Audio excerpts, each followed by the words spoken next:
जैसे भगवान राम जी के बहुत प्यारा एगो भजन बा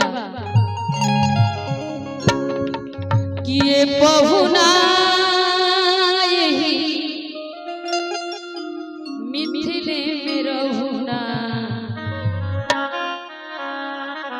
जौने सुखवा ससुरारी में जौने सुखवा ससुरारी में तौन सुखवा कहूना।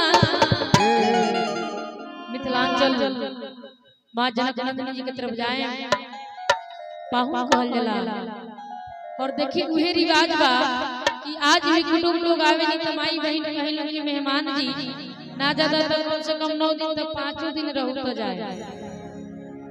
और भगवान राम जी महीनों दिन जनकपुर धाम में ठहर गए।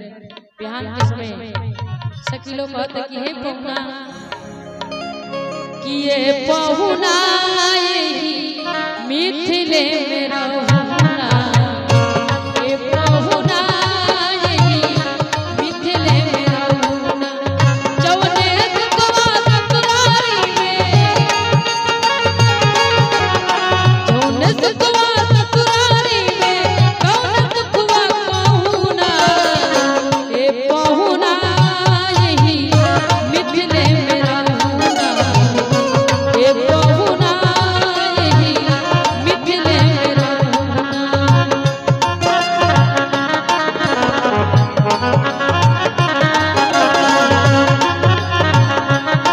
क्या बात है?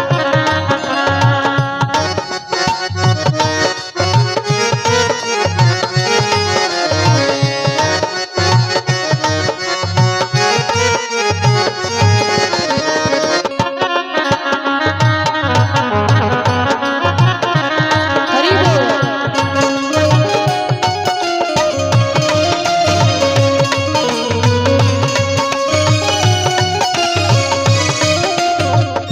मैं पहुना यही मिथिले में रहूना कहला रोज सवेरे अपन मल के अंदर से नहाई बे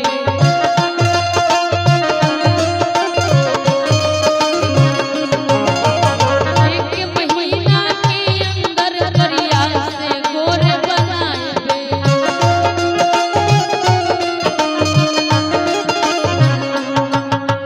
रोज सवेरे अपन मल के तन से नहाई बे एक महीना के अंदर दरिया से गोर बनाए बे।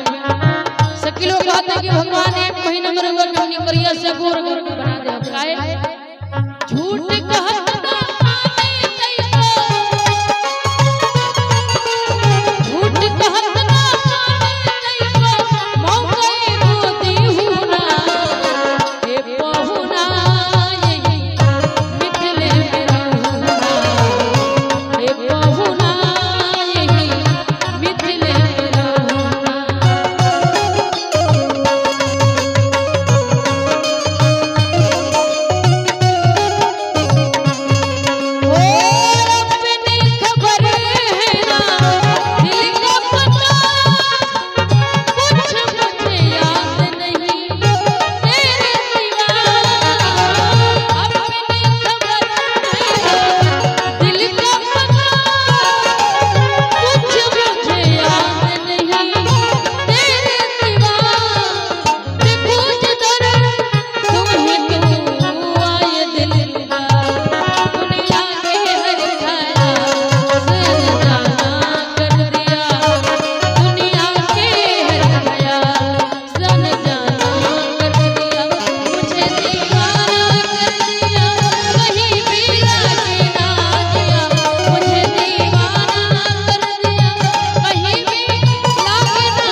अगर उस भी राउर मन न लागी तो रउआ के मीठा मीठा अपनी भोजन बना के जाए, लेकिन कुछ दिन और रह जाई।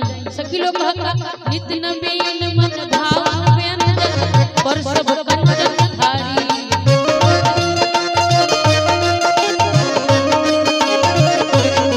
हो स्वाद भूख बढ़ जाए सुन साली सरहद की गारी, हो स्वाद भूख बढ़ जाए साली सरहद की गारी। बार बार हम करम निहोरा, बार बार हम करम निहोरा, बार बार हम करम निहोरा, और कुछ बोली हूँ ना ए पहुना यही मिथिले में रहूँगा, ए पहुना यही मिथिले में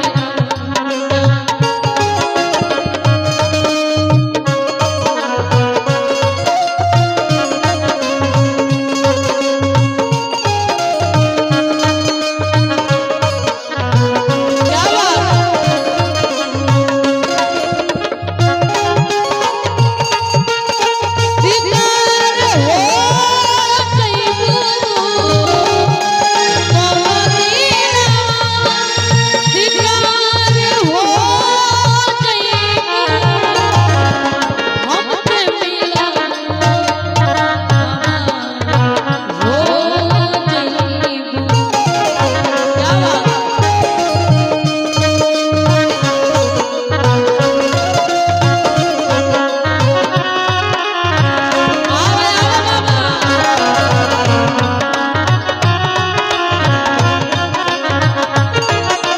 कमला बिमला दूध मती में झरी रोज खिलाए बे,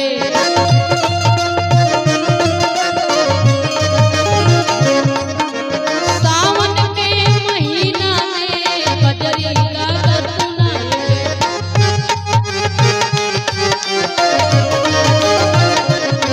हो कमला बिमला दूध मती में झरी रोज खिलाए बे, सावन के महीना में बजरी गागर सुनाए बे। पवन देव के करम निहोरा,